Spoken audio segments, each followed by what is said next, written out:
always reiterates the need we want to see regional tensions quell.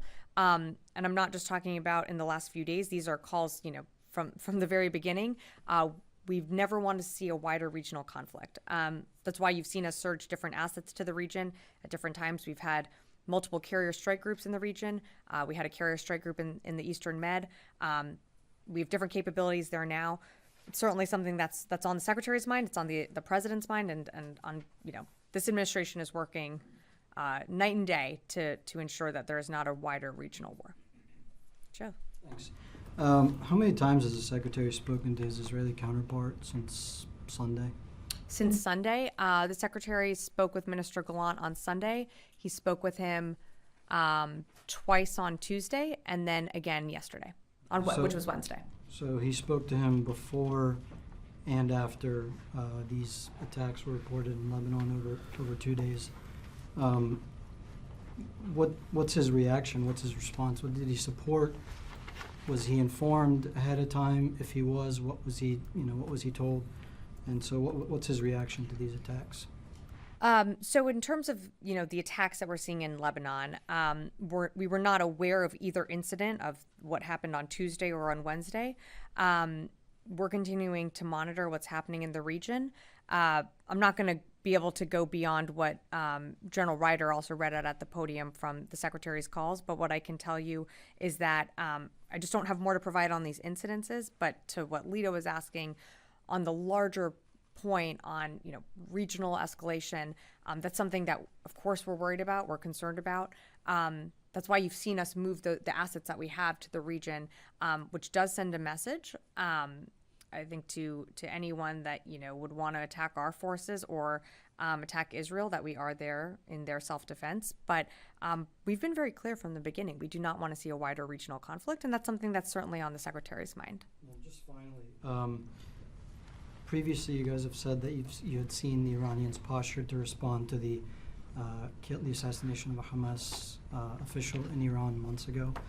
Do you guys still see that posture, that they're ready or thinking about responding? Has that increased since these attacks in Lebanon? Because I think it's been reported that the Iranian ambassador was also wounded in these attacks. To my knowledge, we haven't seen any change in their force posture. We'll continue to monitor.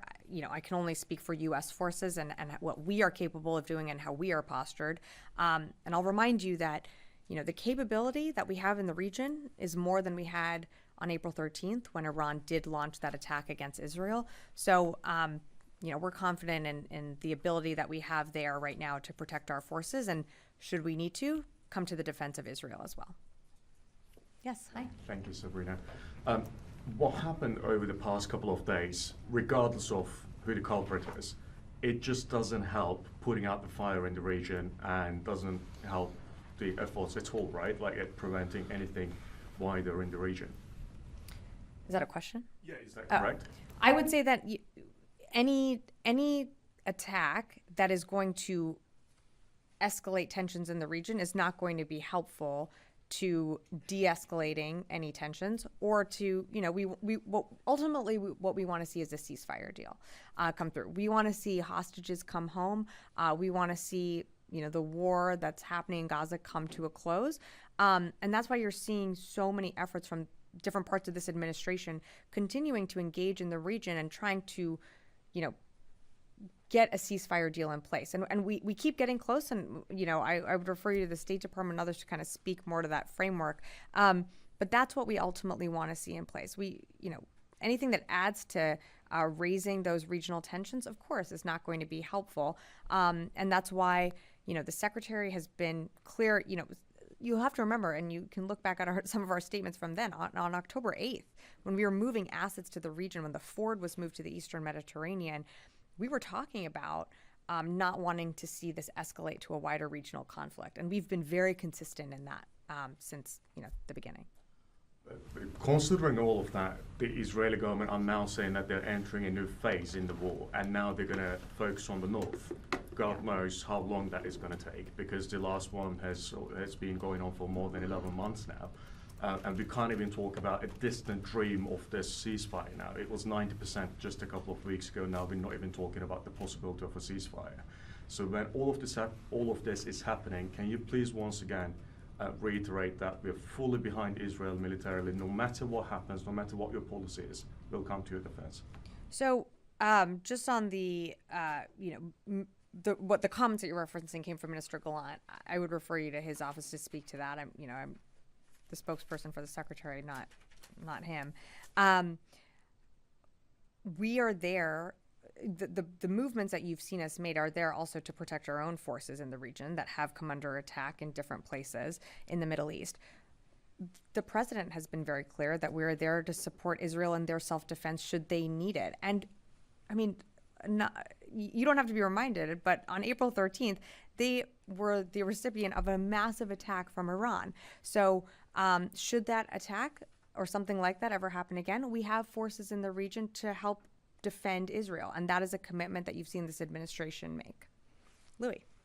Yes, there's some media outlets in Israel, and I believe in Axios, that are reporting that Secretary Austin has postponed a trip to the region, specifically to Israel. Can you provide any details on that, please? Yeah, thanks, Louis, for the question. As you know, we haven't announced any upcoming trips, so I don't have anything to announce today.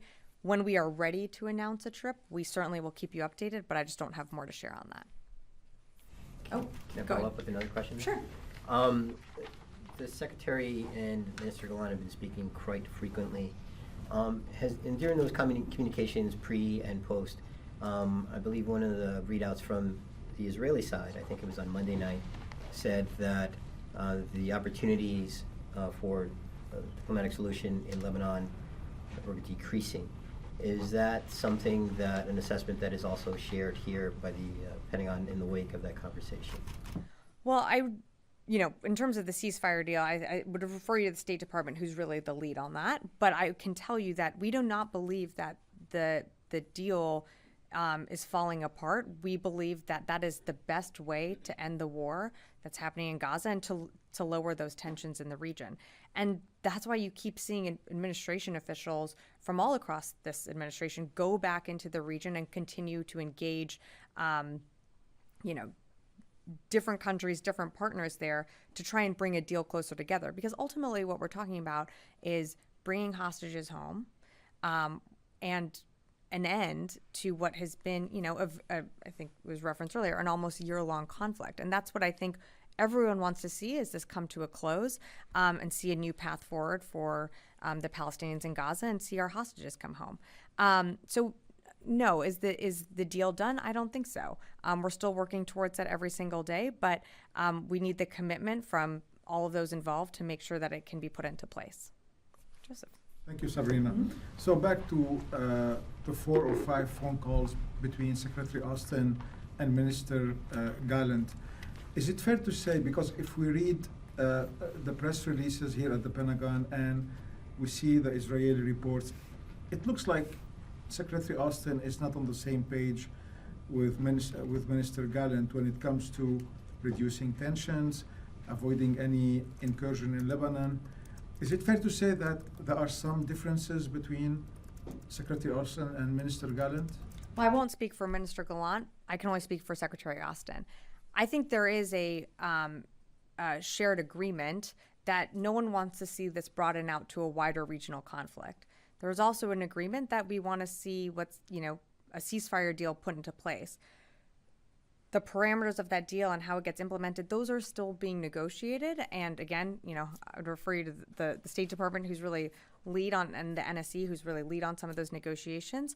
But I certainly think there's agreement between both countries that we do not want to see a wider regional conflict. So what you're saying now, this is your vision towards the conflict in the region. Do you believe that the Israelis are listening to these points that you mentioned? I think they're certainly listening. You wouldn't see this amount of communication between Secretary Austin and Minister Gallant. Are they accepting? Yeah, so I appreciate the question. I'm not going to go beyond the readouts. What I can tell you is that every time that the Secretary engages Minister Gallant or anyone else in the region, these are direct conversations that are being had about not wanting to see this widen out to a broader regional war. And they have conversations about other things too, whether it's, operations being conducted within Gaza, whether it's on, tensions growing on that northern border. There are conversations, if I would push back on the premise that they're not listening when there's so many conversations between the two of them so frequently that, of course, there's engagement. We can agree to disagree at times, but I'm just not going to be able to provide more than the readouts from before. Yeah. Yes. Thank you. I have a question on the PDA for Ukraine. So it looks like Congress is struggling with passing the CR now. So why not to choose what seems to be a more straightforward path and just formally notify Congress about the intention to use the remaining authority to secure this amount as it has been done before?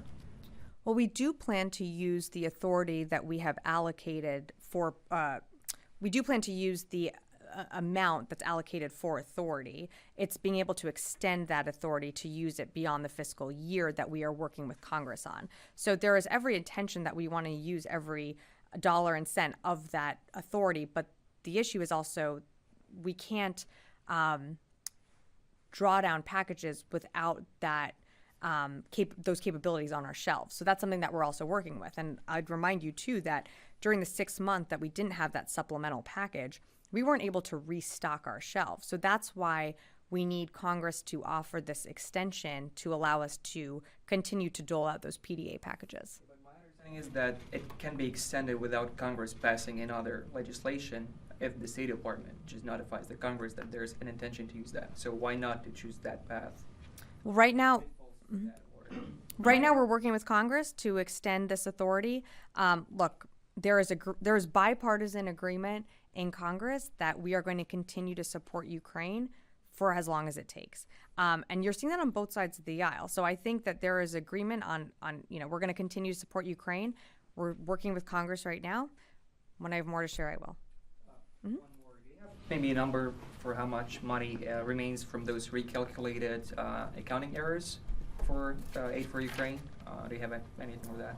I can tell you that we have $5.9 billion left in Ukraine PDAs, all but $100 million of which expire at the end of the fiscal year. So it's a total of 5.8. I don't have the recalculated cost from some of those other packages, but that's the total that we have right now.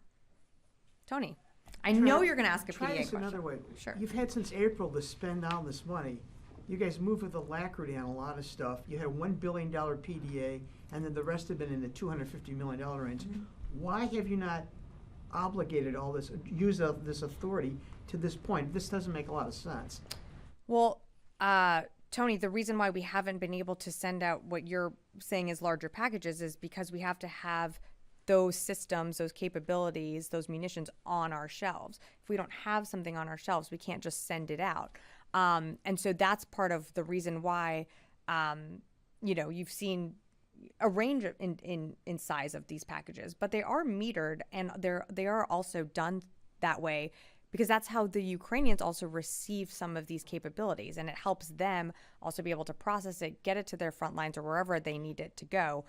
This is a system that was put in place, early on. If you just sort of dump a bunch of things on the battlefield and capabilities, that also doesn't help. We are taking a metered approach that we've worked out with the Ukrainians on You're this. saying there's stockpile, there's inventory shortfalls in what, rockets and missiles and protective gear? I mean, can you flesh it out a little bit? This seems kind of surprising. And we're always assessing our readiness. So against any package that's drawn down, it's always assessed against our readiness. So if, the services, the chairman, the secretary do not feel that, a certain package can, have certain things or amounts in it, then we won't draw that down until we can backfill our shelves. What happens to the $5.8 billion in authority if there's no extension? And this is like free money to you guys. What happens to the? It's not money that goes back to the Treasury. It's just authority that goes poof, and you don't have The it? funding remains. It's the authority that needs to be extended.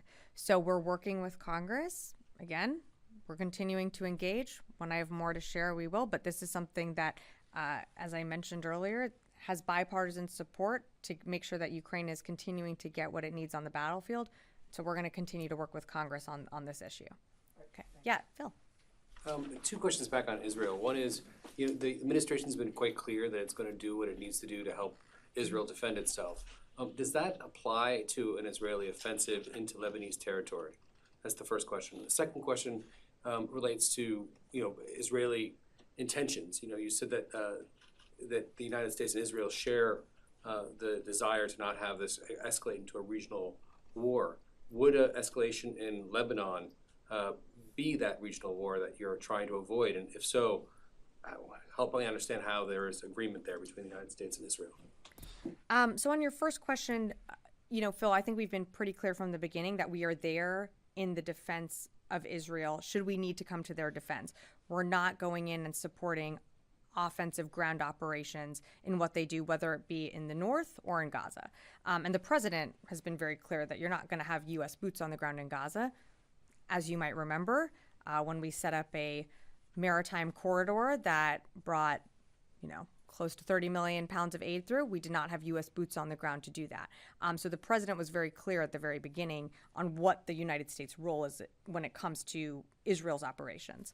On your second question, look, without going down the rabbit hole of hypotheticals, and not wanting to define what a broad war would look like, we don't want to see a regional conflict spread. Right now, we believe the conflict still has remained contained into Gaza. Ultimately, the best way for things to resolve and for tensions to lessen is by diplomatic means. And that's why you're seeing such an aggressive push from, many different officials across the administration that continue to travel back to the region or elsewhere to engage officials on both sides to make sure that we can reach that type of ceasefire. Yeah. Thanks, Sabrina. Some 50,000 relatives of ISIS fighters are currently detained in the northeast of Syria prisons such as Al-Hol and Rosh. You might know that multiple times some detainees tried to escape from the prisons. Do you have a long-term plan for the prisons and detainees in Syria? Well, it's something that we work with, through U.S. Central Command. So for more details on, how they're addressing the threat of ISIS, I'd direct you to them. But, we've been very clear, and I just read out, even at the top on the partnered raid that we did, ISIS still does present a threat in the region. It's very different from what it was in 2014. But to now, it's still something that we continue to monitor, and that's why you see us partner with whether it be the Iraqi security forces or the SDF conducting these raids against ISIS cells or leaders. And the campus or the prisons are guarded by the SDF. So how long will your partnership with the SDF and other partners in the region continue? Yeah, I don't have a timeline. Sabrina, I have a question about the recent resolution approved today in the European Union about the use of European weapons in the Russian territories. So some European states, such as Italy and a few more, did not sign it. So I have two questions. My first question is, does this lack of unity in Europe right now in the use of weapons in the Russian territories may compromise the decision of the US, such as the Pentagon, maybe to use different kind of weapons in Russia, such as the long-range missiles? That's the first question. Sure. So on the use of long-range weapons into Russian territory, our position and our policy hasn't changed. I'd push back on the fact, though, that it might be this issue that you're referring to, but there is broad unity and cohesion with European countries, the United States, and other partners and allies around the world when it comes to making sure Ukraine has what it needs on the battlefield to take back its sovereign territory. And that is evidenced by the UDCG, which has over, I think, 50 partners or organizations part of it. Weapons into the. I know there is unity. I'm talking about. Yeah, I can't speak for. Yeah, I can't speak for other European countries. I can only speak for our policy, and our policy hasn't changed. And the other question is, does those decisions, the negative of some country not to use some weapons, and instead of some other European country that want to use your NATO weapons into the Russian territories, will change any plan from the Pentagon, any like strategies that now there is this bigger support from Europe? You know, I appreciate the question. I can't speak for other countries and their plans if they, you know, change their policies. I can only speak for us and our policies. And our policy right now, that has not changed. And I'll remind you that I think a few weeks ago we mentioned that Russia has moved its airfields back significantly out of what you're referring to as the ATACMS. They've moved it out of ATACMS range. So ATACMS wouldn't even be able to be employed in a useful way on the battlefield because those airfields aren't in those ATACMS range. So again, I can't speak for European countries and the change to their policies. I can only speak to ours. And right now, there's no change in U.S. policy. Okay. Mm-hmm. Follow up Okay. very quick. So would be best for all European countries to approve the use of weapons in order to move Russia's back and have, you know, and free Ukraine faster from Russia. That would be like the best hope. I think we're getting into a bit of a hypothetical, and I do want to point out, and what the Secretary has said, you know, as someone that has, you know, significant experience on the battlefield and understands how these things knit together, the Secretary, whenever he talks about this, we've, you know, have been very clear. It's not a silver bullet. It's not one capability that's going to win the war or suddenly, you know, unlock something for the Ukrainians. It's how all the weapons, all the systems knit together and how the Ukrainians employ those together on the battlefield. That is how they are going to be successful. So again, it's not one system that all of a sudden X happens and you know, it's a deluge and they've been able to, you know, take back all their sovereign territory. It's not a silver bullet. It's how they all work together. And you're talking about U.S. systems, NATO systems, different European systems, and old Soviet systems all working together. And that is a challenge, and that is why, you know, the Ukrainians continue to be, they're employing all these different types of capabilities on the battlefield and still being very successful at doing that. But it is not one system or capability that's going to be that silver bullet. Yeah. Thank you, ma'am. I wanted to ask about AUKUS Pillar 2 and kind of the efforts to reduce export control restrictions. There was a release this week, and I kind of understand that there were amendments to arms traffic regulations and licensing exemptions. Does the Secretary feel there are further changes necessary to support Pillar 2 and our AUKUS partners as far as trade? And I guess, could you kind of categorize the significance of these export control changes? Is this rudimentary, or I guess, yeah, what's your feeling on that? You know, I'm going to take that question for you. I just don't have more details to offer on that one. My own understanding, I guess, I'd love to know what's the Secretary's process of how he helps support these changes. Is it through state or commerce or, but Like for AUKUS? yeah. I mean, it's of course, an interagency process, and we have, you know, different levers here throughout the department, whether it's in our policy channels or, you know, and through the services that all engage on issues and advise the Secretary. But look, I will take your question, your first one on that, so we'll certainly get back to you on that. Yes. That. Thank you, Sabrina. Regarding what's happened the last 2 days in Lebanon, so how much damage did you think, with your assessment, of course, that Hezbollah has been done because of this explosive? And do you think these steps or these explosives will deter Hezbollah from attacking Israel again? And my last question will be, do you still confident that the diplomacy is still possible to solve this tension, high tension of the border there? Yes, absolutely. Diplomacy is the best way to resolving the tensions that we're seeing in the Middle East. That's absolutely not a corridor that's closed off. That's certainly a path that you've seen so many folks from this administration engage on and continuing to urge forward for diplomacy, because that is ultimately the best way to reach a ceasefire deal in Gaza. In terms of an assessment on the attack, I just don't have that for you. Yeah. Yeah, thanks so much.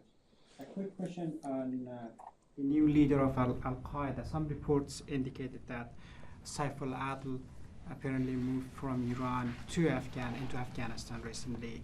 So he, as you know, he is the new leader of Al-Qaeda.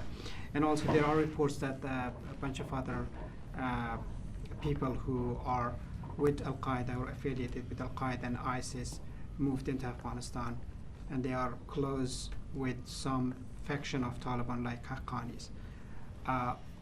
First of all, do you confirm that Saif al-Adl's movement or not? And second, are you concerned, or what is the assessment of the Pentagon regarding these reports and concerns that put it out? Yeah, thanks for the question. I'm just not going to be able to do an intel assessment from here, but I'm just not going to be able to go into those details. Yeah. Thanks, Sabrina. So you probably saw this. There was a massive explosion pretty deep in Russia in the Turopets region where Ukraine claimed that they sent a drone and blew up a weapons arsenal. So that was one of the deeper strikes of the war, and the explosion was, one of the biggest one that's gone on in Russia. So you alluded earlier that your policy hasn't changed with deep strikes in Russia. So do you view that as, disobeying that request of the Ukrainians? I think you just said that they use drones, right? That's what they said, yes. Our policy hasn't changed. To my knowledge, that an attack wouldn't even reach what you're referring to. Again, they've moved many of their airfields out of ATACM's range, but our policy hasn't changed. Okay. So we haven't provided them any drones? We've provided them drones, of course, in different packages, but for this particular strike, I'd refer to the Ukrainians to really speak to it. Okay. But why are you so certain that it was not a U.S. drone? I would refer to the Ukrainians to speak to that. Our policy, what we are being asked about earlier, is on ATACMs and those long-range deep strike capabilities when it comes to that specific capability. I just don't have more to provide on this. I'd refer you to the Ukrainians to speak to that. If they're using drones to Thanks, strike everyone. deeply, Go ahead.